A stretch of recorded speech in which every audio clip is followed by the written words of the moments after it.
I expect the security service of Ukraine and intelligence to thoroughly clarify what happened in Vyshneve. This was not just an attack. The explosions in Vyshneve lasted for hours. Residents are terrified because, according to rumors, there is an ammunition depot nearby. How did it end up there? The general staff stayed silent. Bezula leaked the truth, and the post was deleted instantly. Someone really didn't want you to know about the violations of the commander-in-chief's orders. And then came evacuation, fear, and rumors about radiation.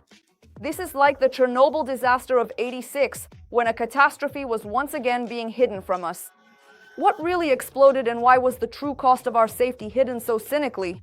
Today you will learn the truth. Let's begin. I know you're eager to immediately hear what was hidden from us and who is behind it. But without the details of that night, it will be hard to understand. So first, a brief segment about what happened there. And then I promise I'll break everything down for you. So let's get to the video. Right now, there's more special equipment on the streets of Vyshneve than private cars. Specialists from all over Ukraine have come here to extinguish the fires, clear the rubble, and demine these buildings.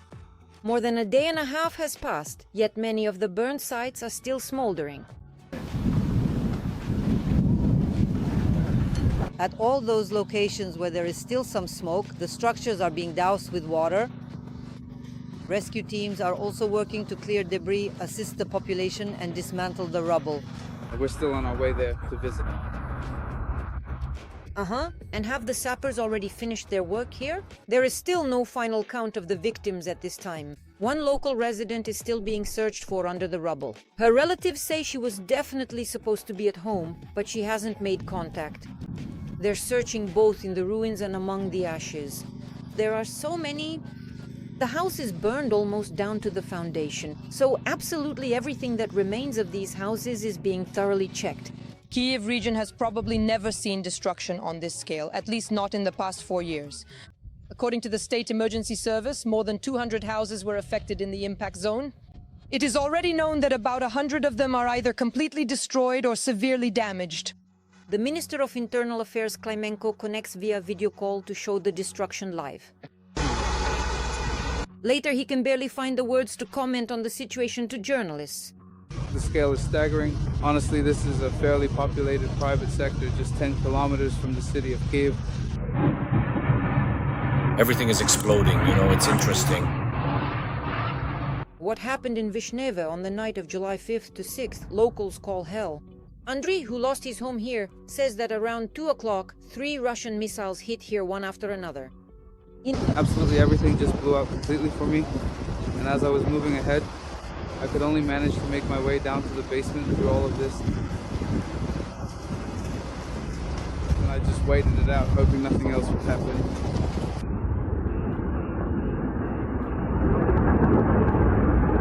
Just a few minutes after the strikes, Andriy says, It was at that very moment that the series of massive explosions suddenly started, sending powerful shockwaves through the air and lighting up the entire horizon with a terrifying and blinding flash of fire and smoke that seemed to consume everything in its path.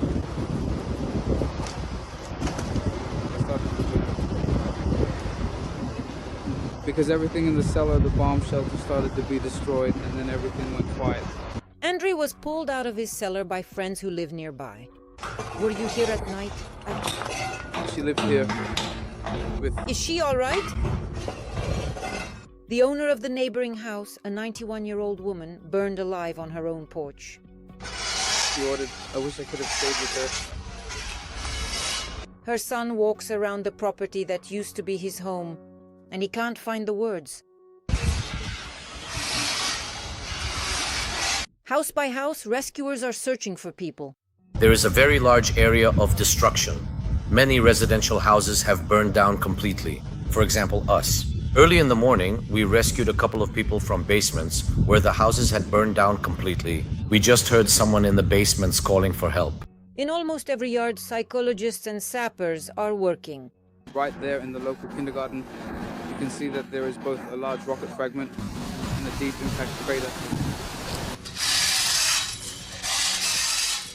Just a few hours after the strike, Prime Minister Sviridenko visits the site of the tragedy.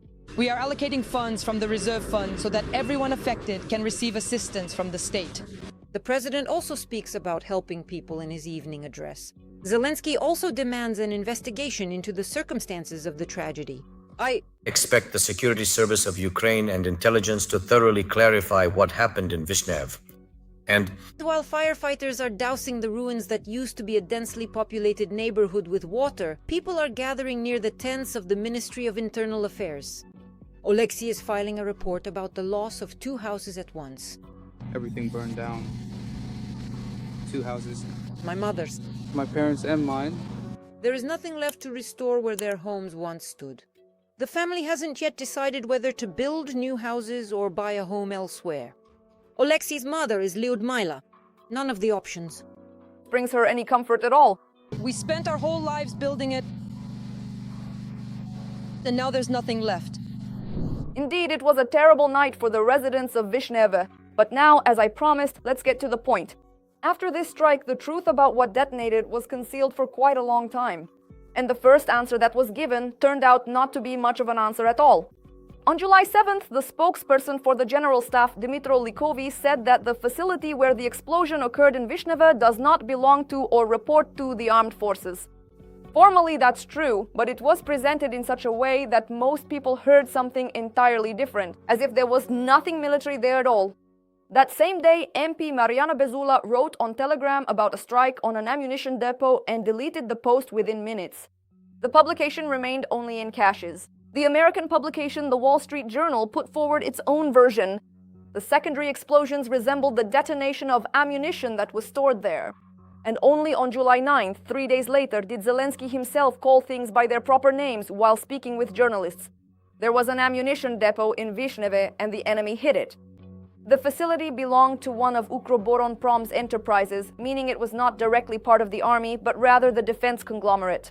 A criminal case has been opened, and those responsible are promised to be dismissed. And here, another fact emerges that explains why civilians paid the price for a military facility. There is an order from the commander-in-chief in the army that explicitly prohibits placing ammunition depots near residential areas.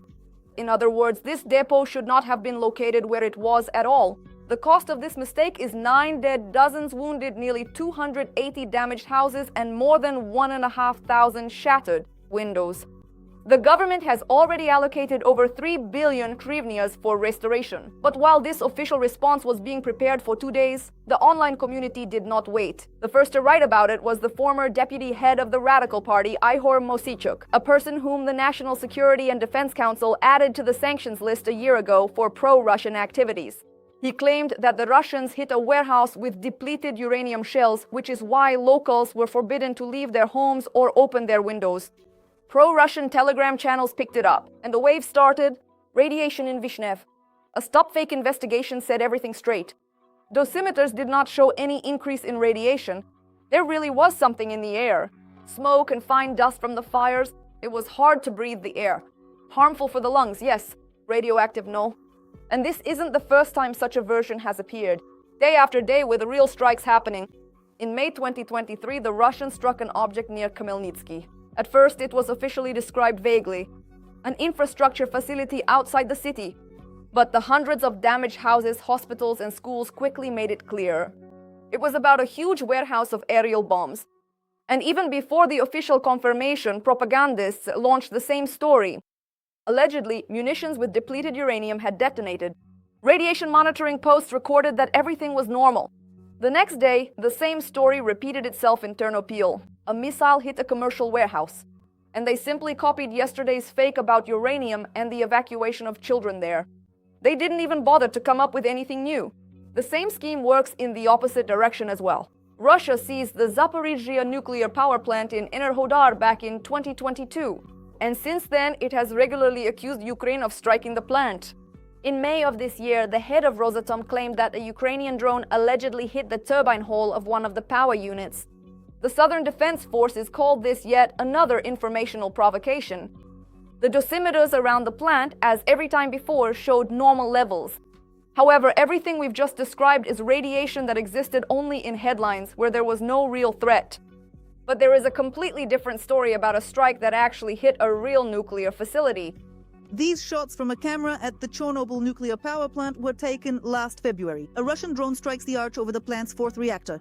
The Shahed was flying at an extremely low altitude, about 85 meters, and was equipped with a high explosive warhead weighing at least 50 kilograms. This is a model of the drone that hit the protective arch at that time. But the one back then was twice as large. The first thought was that the drone could have hit the area where the load-bearing structures are located, the main load-bearing structures of the sarcophagus. Fortunately, that did not happen, but the tremor from the drone strike and the explosion was so strong that it was recorded by the seismic monitoring system, Greenpeace writes in its report. The Russians carried out the strike on the eve of the security conference in Munich. It was a deliberate act of terror, which Putin's Russia continues to commit, President Volodymyr Zelensky stated at the time. And we see this as a deeply symbolic move by Russia, by Putin. Ukrainian rescuers did everything they could. The flames at the site of the explosion were extinguished with water relatively quickly. But the worst part was that the inner lining caught fire. The arch is double layered. There's an inner lining and an outer one. There are 12 meters of inter-arch space between them. A drone. It pierced the outer lining and the inner one was damaged. The outer lining is a very thin membrane, just 1.5 millimeters, but it's based on rubber. And it's sandwiched between two large layers of mineral wool, each 40 centimeters thick. And it was in this space between them that it was burning. To put it out, the welders had to cut holes. A total of 332. Then they repaired it as best they could. On October 25th, the IAEA reported that urgent repair work at the Chernobyl nuclear power plant had been completed. But it was impossible to preserve the integrity of the arch and its functions. The entire foundation of the new safe confinement was compromised by the Russian attack. Greenpeace expert Sean Burney has been monitoring the situation at the Chernobyl nuclear power plant since 1996. He explains why the hole made by the Shahed drone in the arch is so dangerous and what long-term consequences it could have. For example, the humidity level inside the structure must remain below a certain threshold. The maximum allowable humidity there is 40%. That means it needs to be constantly kept at a low level. Why is this important? Increased humidity and more condensation lead to corrosion and rusting of the steel structures inside.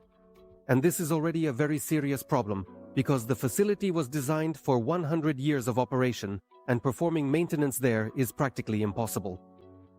And here it's important to remember that the arch was built to make it possible to dismantle the old structure, the shelter that was constructed back in the 1980s.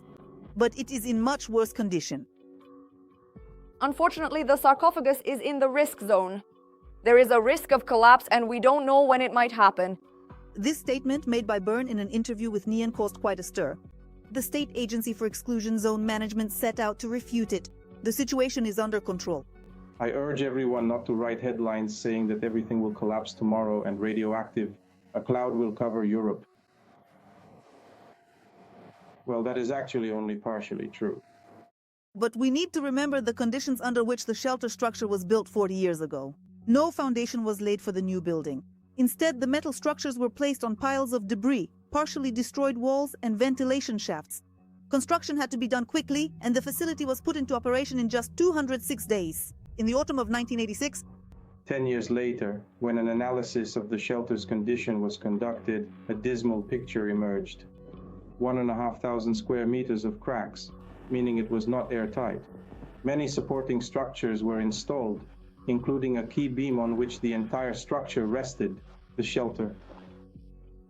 Part of it was hanging in the air. that's why the structure needs to be dismantled. But now, when the arch is damaged, it's impossible. And this is the main danger. Because during this process, radioactive dust will be generated. And the idea was that it would remain inside the NSC.